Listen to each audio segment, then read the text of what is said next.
Selamat datang, Mystikus Channel.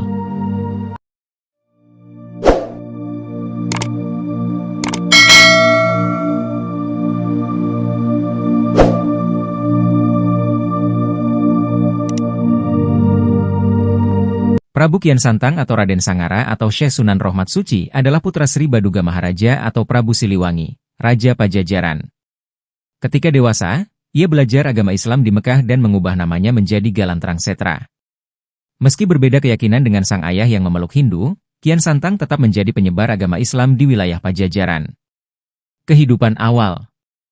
Raden Kian Santang lahir pada sekitar abad ke-15 dan merupakan anak Prabu Siliwangi dari istrinya yang bernama Nyai Subang Larang.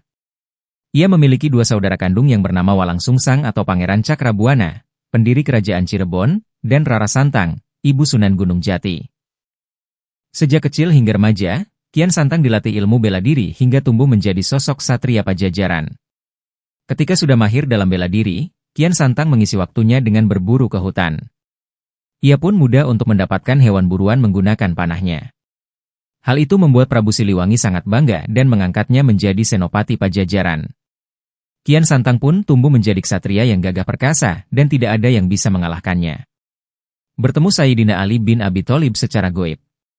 Selama hidup di istana, Kian Santang serba kecukupan, tetapi merasa kurang mengenal jati dirinya.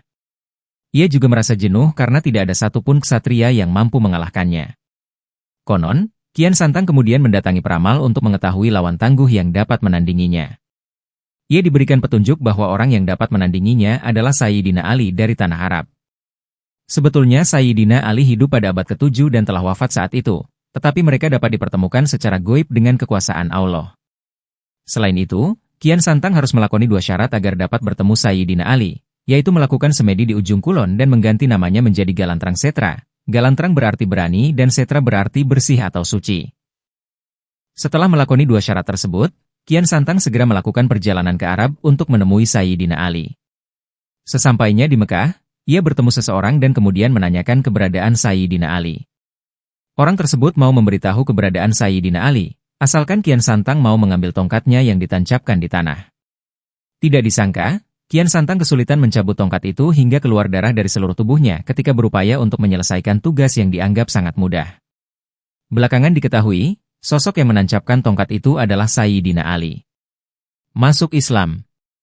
Setelah pertemuannya dengan Sayyidina Ali, Kian Santang memutuskan untuk menetap di Mekah dan belajar agama Islam di sana.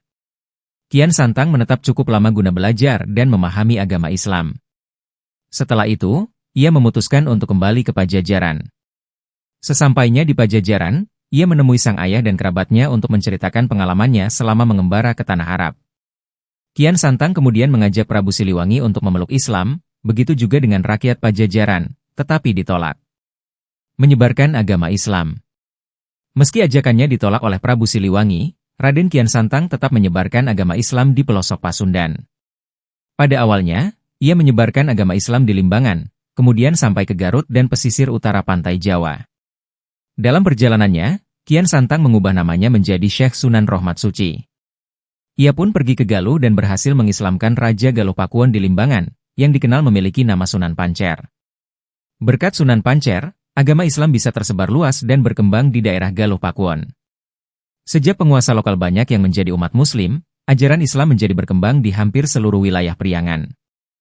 Nasab keturunan Prabu Kian Santang. Prabu Kian Santang adalah salah satu penyebar agama Islam di Tatar Sunda. Prabu Kian Santang ini merupakan keturunan dari Prabu Siliwangi atau Prabu Jayadewata atau Sri Baduga Maharaja dengan Nyai Subang Larang. Prabu Siliwangi sendiri adalah raja terakhir kerajaan Pajajaran.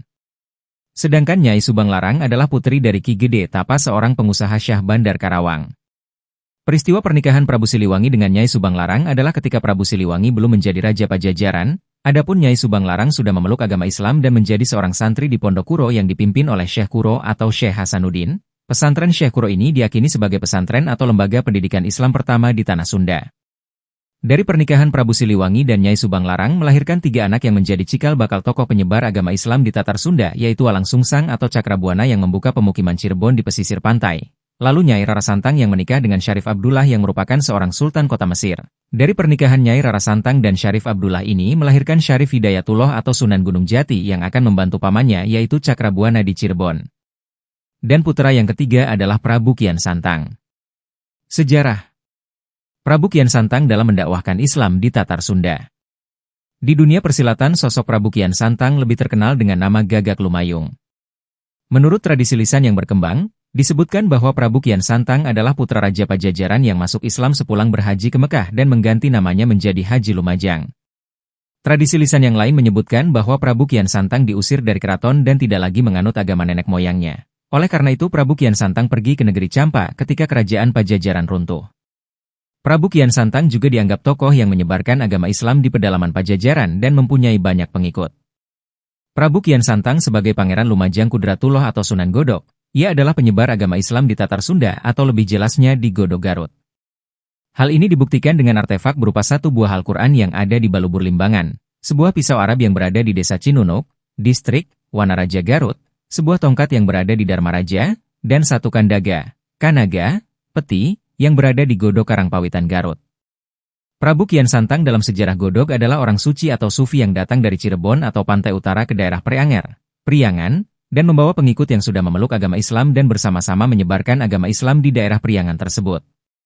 Pengikutnya berjumlah 11 orang yaitu, Saharepen Nagele, Sembah Dora, Sembuku Kandang Sapi, Penghulu Gusti, Raden Halipah Kandang Haur, Prabu Kasiringwati atau Raden Sinom atau Dalem Lebak Siuh, Saharepen Agung, Panengah, Santuan Suci, Satuan Suci Maraja dan Dalem Pangerjaya.